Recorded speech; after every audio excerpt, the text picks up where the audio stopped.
A história econômica de um país raramente é uma linha reta, né? No caso da Turquia, a imagem que vem à mente é outra, a de um pêndulo. Um pêndulo que balança violentamente de um extremo ao outro, entre o controle total do Estado e uma abertura completa para o mundo. É essa a história de um século de bons e colapsos, de crises e de uma resiliência impressionante. É a história de como uma nação, nascida das cinzas de um império, tentou forjar sua identidade econômica no cruzamento entre o Oriente e o Ocidente. Vamos juntos entender o pêndulo da Anatólia? Essa citação resume perfeitamente o espírito da nossa análise. A economia turca não é só sobre números, sobre PIB ou inflação. Não. É a história da alma de uma nação. Uma nação numa encruzilhada geopolítica. Cada decisão econômica, seja abraçar o Estado como grande motor do progresso ou se jogar nos ventos, muitas vezes voláteis, dos mercados globais, foi uma escolha sobre que tipo de país a Turquia queria ser. É uma verdadeira saga de identidade, de crise e, como veremos, de uma resiliência notável. Bom, e aqui está o nosso roteiro. A gente vai seguir a trajetória desse pêndulo através de 6 momentos bem distintos. Desde a fundação da República, lá atrás, sobre os escombros do Império Otomano, até os desafios super complexos que o país enfrenta hoje. O conceito central que vai guiar a nossa jornada é esse, o do pêndulo da Anatólia. Pensa assim, de um lado a gente tem o ideal de autossuficiência, com o Estado no comando de tudo. Do outro, a promessa de prosperidade através da abertura total aos mercados globais. Mas o que é que impulsiona esse movimento constante e muitas vezes bem doloroso?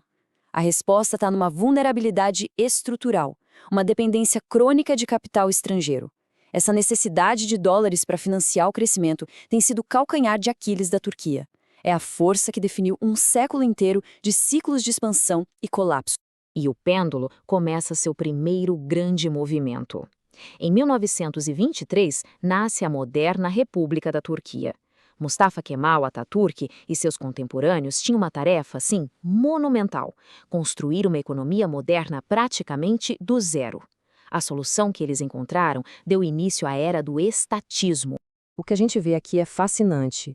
É o puro pragmatismo que nasce da necessidade, sabe? A Grande Depressão de 1929 mostrou para o Atatürk que ficar esperando o capital privado para industrializar o país seria uma aposta perdida. A solução foi ousada. O próprio Estado se tornaria o principal empresário. Instituições como o Summerbank e o Yield Bank não eram só empresas, não. Eram instrumentos de um projeto nacional. Foram elas que levaram as primeiras fábricas para o coração da Anatólia, construindo não apenas indústrias, mas a própria ideia de uma nação moderna e unificada.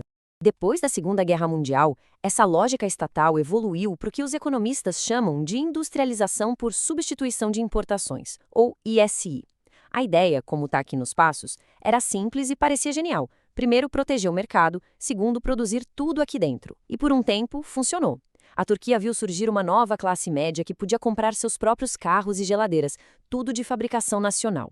Mas olha só o passo 4. É aqui que mora a falha fatal, a semente da própria destruição do modelo. Para produzir, a Turquia ainda precisava importar máquinas, tecnologia e, o mais importante, energia. O sistema consumia dólares, mas não gerava dólares com exportação. Era uma bomba relógio. E essa bomba relógio explodiu nos anos 70. A crise do petróleo quadruplicou o preço da energia. E a conta de importação da Turquia ficou simplesmente impagável. A economia parou. A imagem era de paralisia total.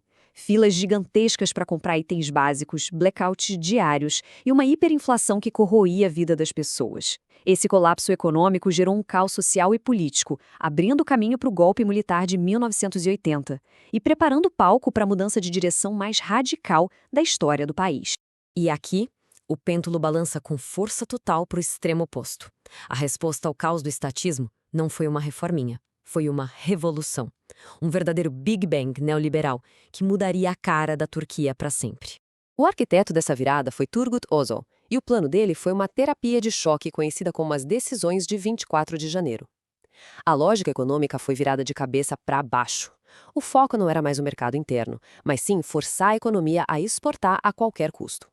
Isso significou liberar preços, desvalorizar a moeda e, um ponto crucial, suprimir salários para reduzir o consumo. Foi um remédio amargo, muito amargo. E o golpe militar de setembro de 1980, ao silenciar sindicatos e a oposição, garantiu que a sociedade engolisse esse remédio sem reclamar. Só que essa abertura para o mundo trouxe um vício novo e muito perigoso. Em 1989, a Turquia liberou completamente o fluxo de capitais. Isso abriu as portas para o chamado dinheiro quente. Imagina que é como um convidado que só vai na sua festa pela comida boa, mas vai embora assim que a música para. Esse capital entrava buscando juros altíssimos, mas fugia ao menor sinal de problema, deixando um rastro de instabilidade por onde passar. E esse vício em dinheiro quente culminou no colapso espetacular de 2001. O sistema quebrou, da noite para o dia. Para tentar impedir o dinheiro de fugir do país, o Banco Central teve que oferecer uma taxa de juros de 7.500%. Não é um erro de digitação, foi uma medida de puro desespero. A causa imediata foi uma briga política, mas o que a crise revelou de verdade foi um sistema bancário corrupto e a fragilidade de uma economia totalmente dependente de capital estrangeiro. O resultado, a pior recessão da história moderna da Turquia. Uma crise que não só quebrou a economia, mas varreu do mapa toda a classe política tradicional, abrindo caminho por uma força completamente nova. Das cinzas da crise de 2001, surgiu uma nova força política, o Partido da Justiça e Desenvolvimento, o AKP, liderado por um político que na época era pouco conhecido fora de Istambul, Recep Tayyip Erdogan.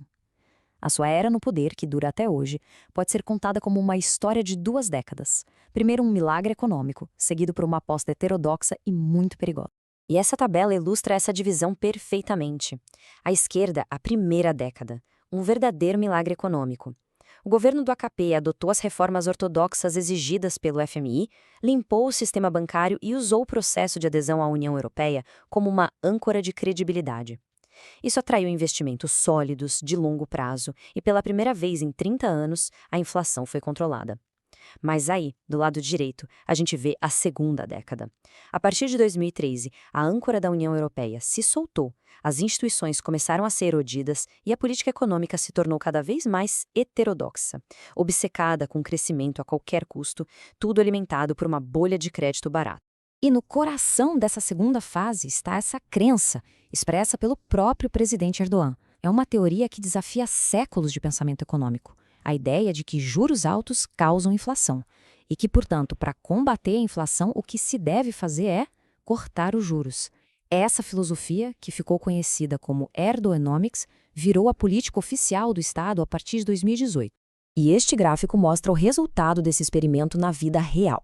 Entre 2021 e 2022, enquanto todos os bancos centrais do mundo subiam juros para combater a inflação pós-pandemia, o Banco Central da Turquia, sob uma pressão política imensa, fez exatamente o contrário.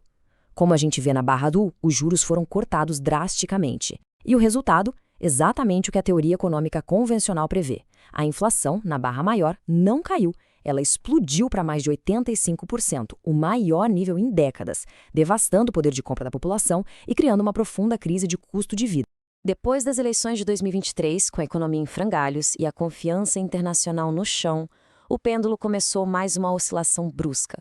Dessa vez, um retorno doloroso, mas necessário, à ortodoxia.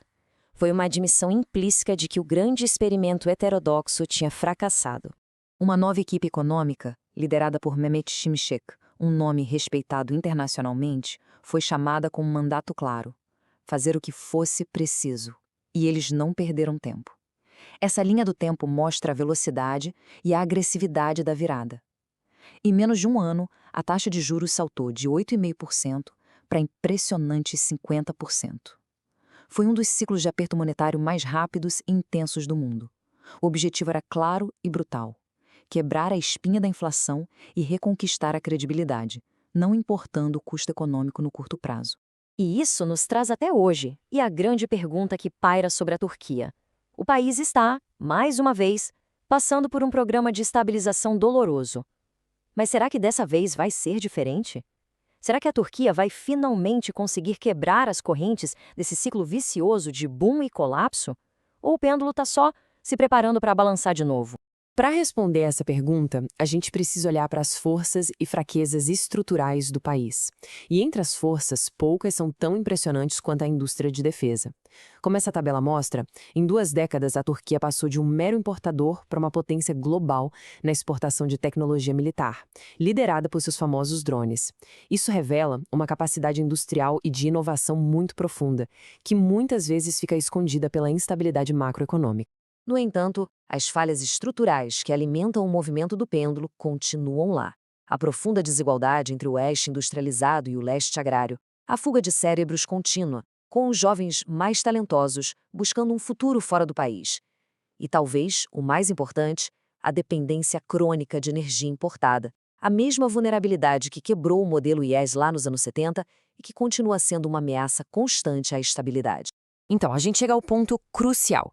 O sucesso do programa atual não depende só de juros altos. Depende de algo muito mais raro e difícil: paciência política. A paciência para aceitar um período de crescimento mais lento, para curar a economia, e a coragem para enfrentar essas reformas estruturais profundas. A história de 100 anos nos mostra um país de um dinamismo e resiliência incríveis, mas também de vulnerabilidades que sempre voltam. A resposta à pergunta se a Turquia pode finalmente quebrar o ciclo não está só nos números, mas na vontade política. E essa resposta vai definir o destino econômico da nação para as próximas décadas.